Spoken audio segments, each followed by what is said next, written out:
Okay, so let's have a look here what we've got. We've got a bit of a mixed bag this time around. We've got the 8th house coming up. The 8th house is to do with a couple of areas, which may be coming up for you at this time. Now, it's indicating Black Moon Lilith here at the bottom, and then at the top we've got Damara guiding children. So this can be your own children or other children that you're involved with. It could be, family relatives and so on, or it could be to do with your inner child as well. Now it depends. The 8th house with the Black Moon Lilith, this could very well be to do with something to do. It could be to do with your own children. It could be something that you're kind of waiting for something to happen. You're waiting for something to occur, but you haven't quite got a handle on it, or it's not quite clear. There's an undercurrent of something going on. And you're just not sure what it is at this point, and what's going to come up. So there's a little bit of a mystery going on there. And with the 8th house, it could very well be to do with financial situation that may be coming up, because the 8th house does deal with finance. So this is normally big finance. It's things like investments, insurances, and assets, banking, tax. It's also to do with, legacies and inheritances and things like that. So there could be something to do with that, that is kind of in the area, there's an undercurrent going on. Maybe your children are involved, or you are thinking about certain things to do with them. But there's something going on in the background, but you can't quite get your hands on it. You can't quite get all the pieces together, because there's kind of something, it's like a veiled time. It's like a pregnant pause, if I could put it that way. Okay, so that may be coming in. Then there's also it could also be to do with aspects around children, but to do with either yourself or your children, or children that you know. There could be an unplanned pregnancy coming in with Black Moon Lilith. That can happen. And this 8th house is the house of intimacy.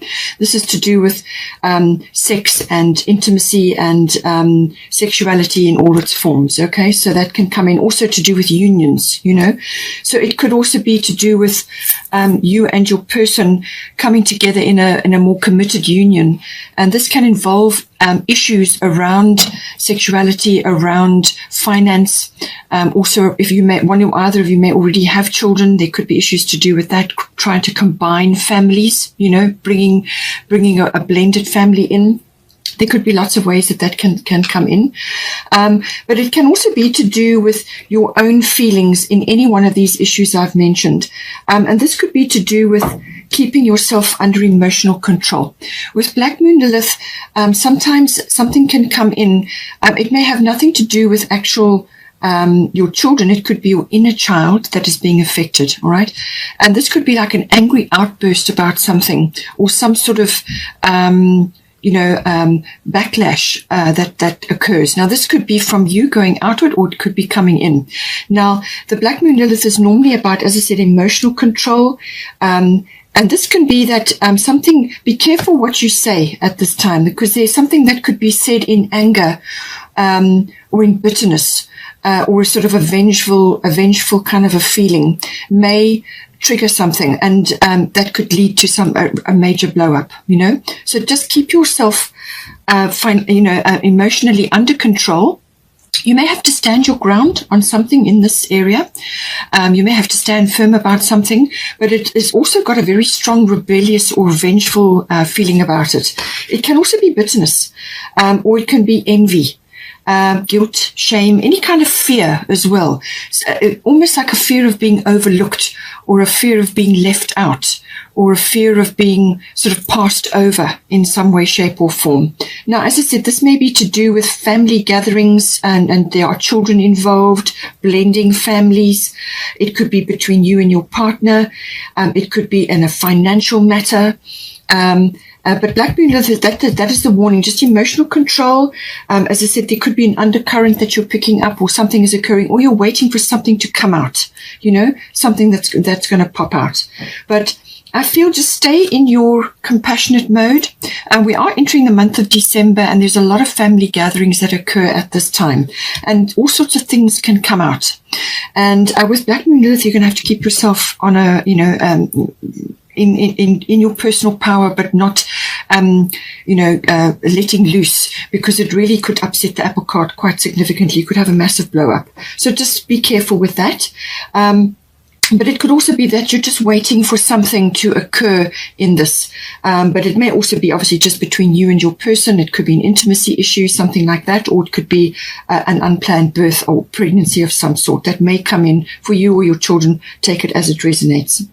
It will be quite a big month because the 4th of December, there is a solar eclipse, and that is going to be in Sagittarius. That's a fiery energy, and you are a fire sign. So something could be said at that time, because Mercury is in the mix there, and so is Chiron, and Chiron is in Aries, also a fellow fire sign, and Chiron is retrograde, and Chiron is always about either dealing with past wounds, or the past, or a deep emotional wounding, or some repetitive thing that keeps being suppressed until it gets dealt with. It can in some cases be like a medical mishap, or some kind of where you have to visit a health facility. But because it's conjunct Mercury, and I feel it's to do with something that is going to be said or discussed, or some exchange could occur there. Then you've also got some more energy coming, and this will be Mars this time. And Mars is your will to fight, your action energy, your get things done and going after something. It's a very strong masculine kind of warlike energy. So 8th of December, there will be a bit of an issue between Mars and Jupiter. Jupiter is very expansive, and Jupiter rules Sagittarius, and that is the ruler of that solar eclipse. So I feel there's going to be something may be expressed, or you may be wanting to break free from something. And then also on the 14th of December, Mars will be going into Sagittarius. So again, there's that very expansive energy, or it could also be very opinionated energy. It can also be overboard, over the top, but it's a very expansive energy. It creates vision, So just see how that comes in. And then also there will be again a tight energy between 24 and 29 December, and those are all family celebration dates. So I feel this is going to come in somewhere in here.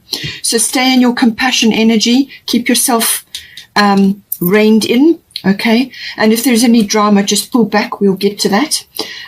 There is also the Mary Magdalene unconditional love. Love yourself, others, and every situation, no matter what the outward appearances may be, okay? So come back to this compassion and unconditional love, and that will help to move things along here without creating bottlenecks or explosive situations, The Mary Magdalene, that unconditional love, that is giving love or support or whatever it may be, giving it outward to others and not expecting anything back in return. Okay, so just be in your compassion energy, see things through a compassionate eye, because everybody is struggling with something, especially now, and this time of the year can be quite an intense period. Okay, so just bear that in mind. We then also have the first house coming in. So now the first house is to do with yourself, your physical self, your physical body, but it can also be about where you're headed in this life. What is your vision for yourself? What are you aiming for? When you set sail, what direction are you going in? It's your outlook, it's your attitude, it's your obviously it's your self-image, but it's what you're projecting outwards to others, what they are seeing when they see you and what they're picking up from you. So it's also your expression, your opinions, and so on. It can also be a kind of like an awakening, coming into knowledge about something, self-awareness, and all of these factors may be coming in. So again, bear this in mind with this family situation or financial matters. Could be, as I said, could be pressing in on you as well, or it's affecting your children, or it's to do with an inner child issue, or intimacy issues or union issues, something to do with that. And the first house is your expression and what direction you're headed in this regard. Now we have got at the bottom water element sensing, and then at the top we've got a leap of faith. So I feel that there may be some things swirling around at this time. And with the water element sensing card, it can sometimes be a time when you just go within. You just go with the flow and let drama or any storminess pass over you. You just pull up your boundaries and go within and spend a lot of time reading, writing. Anything creative or artistic is awesome. Meditation, dreaming, planning, resting, sleeping, because your energy, I feel, is going to be low. Okay. It's going to be low. And it's coming into your first house, which is your vitality and your life force and things like that. It's actually a preparation period, the water element. It's a time to just let things go over. Just go with the flow for now, but spend time on your own, in your own space, do a lot of self-care. And if you don't feel like attending a function or some kind of event or family thing, don't go.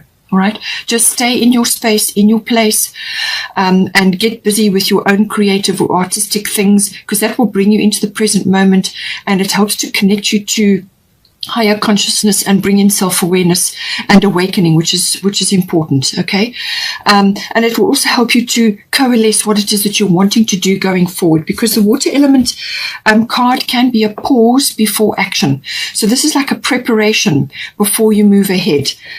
So let things pass over you without interference. Don't intervene if something's occurring. Just let it go, especially if it's a family related thing, and just go within and do your artistic or your creative things, your reading, your writing, self-care, sleeping, dreaming, planning, all of those things, and that will help you. You may just need to watch your boundaries as well, because obviously, again, things come in. You've got the unconditional love and you've got the compassion, so that's great, but don't allow others to take energy from you or take advantage of you while you are in this quieter, compassionate state of mind, Go within and enjoy that peace and quiet, and just be in your own environment and your own artistic and creative things, and that will help you. It could even be musically related, meditation, yoga, whatever it is that you like to do, go retreat into that, because there's a preparation. I feel that you're preparing for something. Something is coming in, and you just need to take that time to recharge your batteries and your energy, And then when you are ready, when you've formulated what it is you're going to do and figured out what you want to do, and you've received information, because when you're doing these artistic and creative things, your mind gets out of the way, and then that makes space to bring in intuition, which is what we're going to get to. And that's going to bring you intuitive ideas or thoughts or feelings and so on. When you're ready, then we've got Orna, leap of faith. Okay, so take a risk and put your heart's true desire into action. I feel that you're formulating something, and this is going to determine the direction that you're going to go in, but there's a leap of faith required here. So don't be scared, don't procrastinate, don't suppress what it is that your heart truly wants. And it's just saying that there's a risk involved here, and the 9th house can be about risk. There's something that you want to do, or something that you want to put your heart into, or it's something that you've long held in your heart, which is now knocking on your door again. It requires expression of some sort, okay? And you may just need to put a few things in place. You may need to plan a few things. You may need to get your head around certain things. But when you're ready and when you get the go-ahead, take this leap of faith, all right? And don't be afraid. You've also got endings and beginnings coming in here. So this is a big cycle shift or a change of some sort. And then you're going to see which direction it is you want to go in. But don't be afraid. Leap of faith, Orna, is with you, and the universe is behind you, especially if you do this preparation and this going within, and it's going to help you a lot. You may also be stressing about finance. The 8th house, as I said, is about finance. You may just be waiting for something to fall, waiting for the other shoe to drop. That kind of feeling may be going on. And it could be financially related, because you've got 5 of autumn here as well. Now, this can be about, it can also be about attitudes or beliefs around lack, having a lack mentality or a poverty consciousness. If that is the case, then do everything you can to release that and let it go. It can also be unnecessary worry about things. It can also be, like wanting to move forward with something, but you need support or you need to ask for help. So it says here, reach out to others for assistance. It says poor timing for a career change. So I feel that you're formulating and there's time to prepare here. If you are planning something like that, make sure that you get all your ducks in a row and that you analyze things carefully. So do this dreaming and planning and go within, and then you will know what to do. All right. But it says here, feeling challenged by money issues. It can also be, as I said, a fear of lack or lack consciousness or poverty consciousness. But it can also be that you just need to ask for help. And this is from your spirit team. It could be from other people around you. Certain people around you that you can request. With the Grand Trine coming in, it could also be that you can approach an institution or some sort of funding to help you. It's a very good time with Grand Trine Blessings to ask for a loan or some sort of financial backing or something to do with that. With the Grand Trine Blessings, you can be successful in that. Okay, so ask for help. There's something or some facility available to you, and I feel you can do that. So don't be afraid to ask for help. Say a prayer beforehand, do your meditations, go within and get your planning, work things out, what it is that you want to ask for. This is the formulation before action. And then we've got the actual putting the nuts and bolts, the figures and the words together comes in as well. But this is like preparation, and this is gearing up your energy in order to do something. All right. You may want to be starting your own business or doing something along those lines. And this is where the leap of faith comes in. That leap of faith could be a number of things. It could be touching on a number of areas, but it's something to do with the direction that you want to go in. It could even be health related, It could be that you are in a low energy and you may have a health issue. And then there's something that you need to do and something you need to change, perhaps diet or environment. Perhaps you've got toxic things in your environment or toxic things in your diet. Perhaps you're just doing too many things on the media front and you've exhausted your body, because nervous system can come in. And it's coming in with Virgo. So your nervous system could be overtaxed right now. So you may have to make a few changes, formulate what you're going to do, release certain things, and then you will know what to do and take the leap of faith. Okay. Then, as I said, we've got Virgo coming in here. So Virgo is an analyzing energy, but it's quite a soft energy, the Virgo. But it can be very detail oriented. All right. So this is about checking, analyzing things, checking details. Now, this can be anything related to what I've talked about. It could be a plan that you're trying together. You may be wanting to get a business plan together, but you're going through the dreaming and the planning and the quietness while you prepare. And then you go into the next phase, which is putting things down on paper. It could be writing words, publishing, things like that. You may be a writer, or you may want to write something, or you maybe want to get coursework ready for something you want to launch. But it could also be figure related. And this is where the 8th house and other indicators are coming in to do with the career change or the finance. You may need to get a business plan together, whatever it is. Okay. This Virgo analytical energy is coming in. But the other side of Virgo is also the analysis paralysis. You could be going overboard with that. Okay. So just make sure that you're not overtaxing yourself. Worrying can come in with Virgo. Virgo can be a real worrywart. And it's unnecessary. You don't need to do it.